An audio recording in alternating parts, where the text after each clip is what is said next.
Ang kalabaw, kinikilala bilang pambansang hayop ng Pilipinas at simbolo ng kasipagan at pagtsatsaga. Kasama ng mga magsasaka sa araw-araw na pagsabak sa init at putik ng mga palayan. Ngunit, lingid sa kaalaman ng karamihan, ay may isang lugar sa probinsya ng Marinduque kung saan bidang-bida ang mga hayop na ito. Sa isang napakakulay na selebrasyon na tunay na kakaiba sa nakasanayan. Samahan ninyo kami sa aming pananaliksik sa selebrasyon ng Haring Carabao.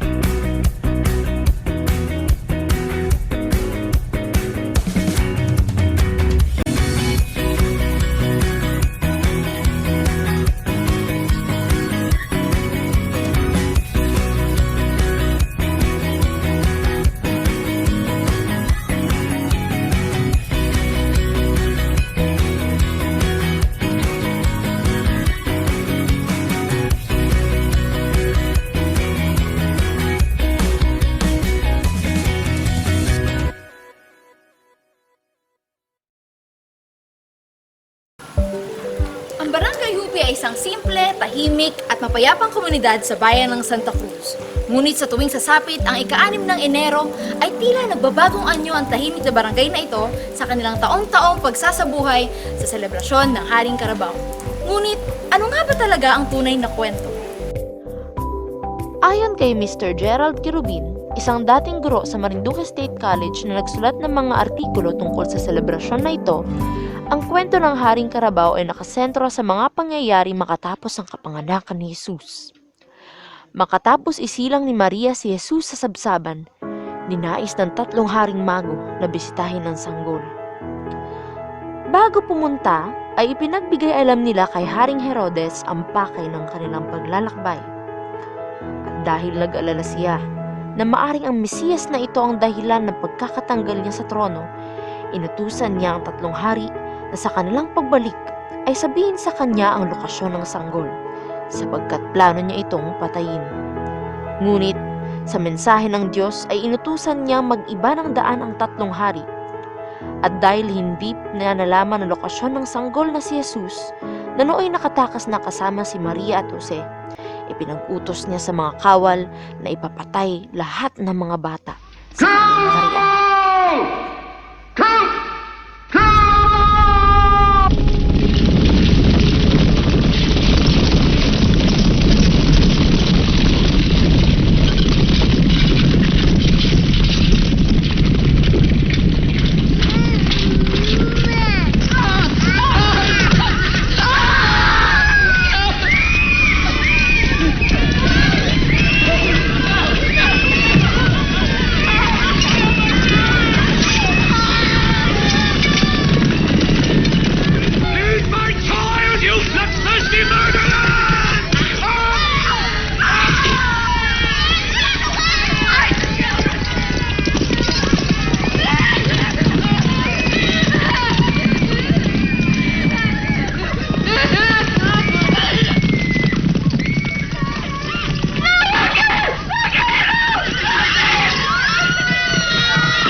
Sa sariling bersyon ng mga mamamayan ng Hupi, lubharo ay kinabahala ni Haring Herodes ang hindi pagkatunton sa batang sanggol na si Jesus at ito'y kanyang ikinabaliw. Imbes na sa kabayo, sa kamelyo, sa isang kalabaw raw ito nakasakay. Tuwing Enero dito sa Hupi ay may 4 na hari. Ito ay dahil maliban pa sa Haring Carabao ay mayroon pang isang selebrasyon dito sa barangay na ito, ang Haring Kabayo. Ang Haring Kabayo naman ay nagbibigay karangalan sa 3 haring mago na bumisita sa sanggol na si Jesus sa sabsaban. Kinaumagahan ng pista, 3 kalalakihan ang sumasakay sa ibabaw ng mga kabayo at lumilibot din sa Hupi. Pagsapit naman ng hapon ay ililibot naman ang Haring Carabao. Na ang tampok naman ay ang nabaliw na si Haring Herodes mula sa sariling kwento na habi ng imahinasyon ng mga mamamayan. Ang hari raw ay nawala sa katinoan dahil sa hindi pagkakatagpo at hindi pagkapatay sa sanggol na si Jesus. Walang formal na mga dokumento ang makapagpapatibay sa kasaysayan ng Haring Carabao. Kung kaya't nangalap kami ng impormasyon sa mga mamamayan ng Barangay Hupi upang malaman kung paano nagsimula ang tradisyon. Iba't ibang bersyon na naging bunga ng aming pananaliksik. Ang unang teorya ay mula sa isang miyembro ng samahan ng Haring Carabao, si Godofredo Rico Hermoso.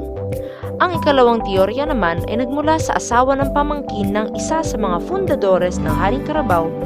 Siya ay si Ginang Rosa Rico Hermoso, Haring Carabao. Siya ng Haring Carabao. Ay yan ay sa pagkanilang katuwaan. Nag-inuman sila ng tuba. Nung sila medyo nakainom na, sila nagkatuwaan na ilibot ang Carabao na may sakay na tao. Yun ang simula ng istorya ng Haring Carabao.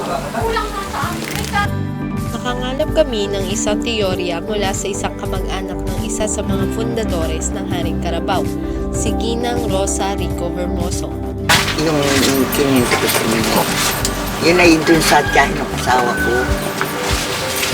Malao ng panahon. Hindi ko na alam kung ano yun. At ako naman naging asawa niya na nangyari na yun. Yung dati ng organisasyon. Yun nga ang nadinig kong mga kwento nila dun sa tiyuhin niya na tiyahin. Magbubukid sila, maglilina. Ay gusto raw pumunta nga sa bayan at manunood ng Haring Kabayo. Ay wag na niya kita, ka-organize na lang kita ng atin. Bukas anya masakay ka sa Carabao. Sa Carabao naman anya masakay ako. Hindi nagkagawa na nga. Nagligod na yung mag-anak dun sa kanilang bukid. Ayun nga. Katapos yun ay naano na. Yung parang ginawa na nilang yun nga. Nag-organize na sila ng Haring Carabao naman ang atin na agawin. Hindi na Haring Kabayo. At dating Haring Kabayo lamang ay ang ano nila, Haring Kabayo lang muna. Hindi nag-organize na sila ng iba, Carabao naman. Yung simula. Kanilang selebrasyon, may isang napipiling gumanap na hari na siyang nakasakay sa ibabaw ng isang kalabaw na nilagyan ng mga palamuti at dekorasyon. At ang mga mamamayan na nakasuot ng iba't ibang makukulay, kakaiba at kakatuwang mga kasuotan habang sumasayaw sa gitna ng mga kalsada ng Hupi. Nakuha naming video na ito ay ang kanilang selebrasyon ngayon lamang ika-6 ng Enero ng taong ito. Ngunit dahil sa gupit ng Bagyong Nina noong ika-26 ng Disyembre taong 2016, ilang araw bago ang pista, nagkaroon ng mga pagbabago sa mga pangyayari. Aming nakapanayam ang punong barangay ng Hupi, si Ginoong Apolonio Regalia, upang ibahagi sa atin ang kaniyang nalalaman ukol sa tradisyong ito at kung paano nila pinaghandaan ang selebrasyon ngayong Enero 2017.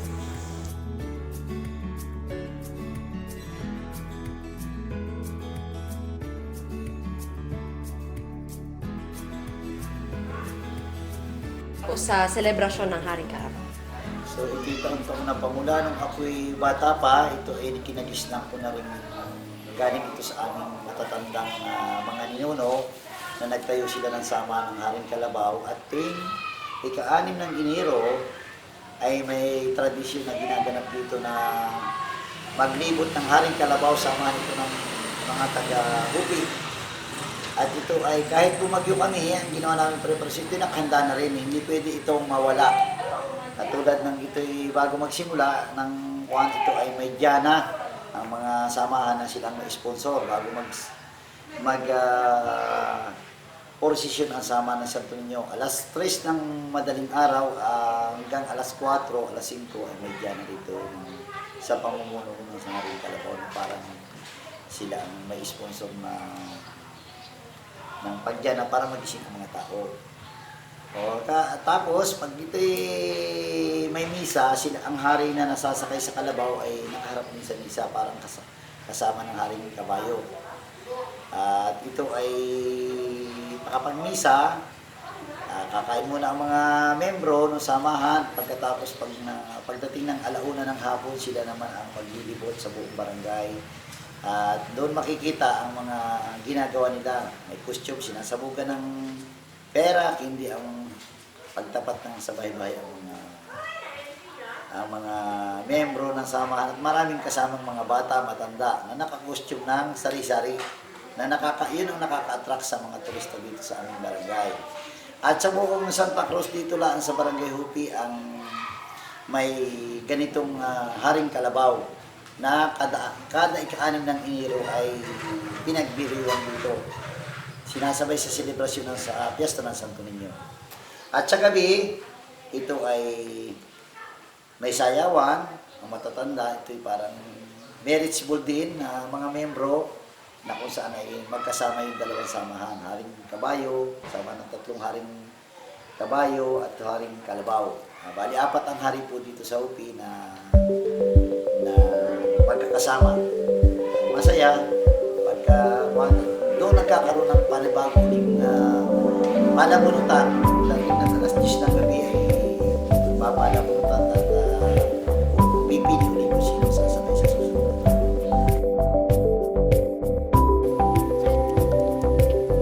May mga milagro at himala na sinasabing idudulot raw na makikisa sa selebrasyon ng Haring Kalabaw.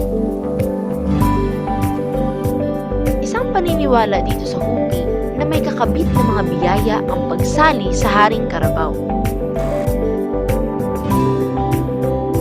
Gaya na lamang ng kwento ng aming nakapanayam na si Mang Renato de Sena na gumanap bilang Haring Karabaw noong taong 23. Hindi, yung pagsakay ko talaga, ang bahay lang namin sa gato, maliit na. Kaya, may talagang pagkakataon siguro. May biyaya din. Kasi lolo ko hindi nakasakay eh. Yung tatay ko nakasakay. Pero ako nakasakay din. Pero surtihan, talagang alamat din ng Pag hindi mo talaga napiprosiging sa Haring Karabaw, talagang aakay ka kasi siya.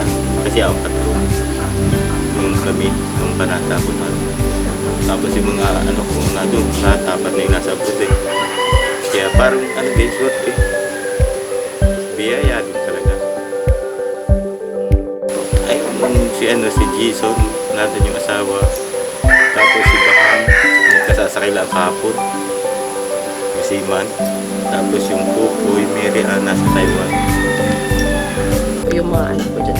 Si Jason, si Mary Ann, narin si Man, si Baham. Narin Raquel, walang nasa sa Manila. So, ang Pupoy nasa Taiwan. Ang selebrasyon ng Haring Karabaw na natatangi sa probinsyang ito ay nagsisilbing palatandaan at patunay ng angking yaman ng kultura ng mga Marinduque.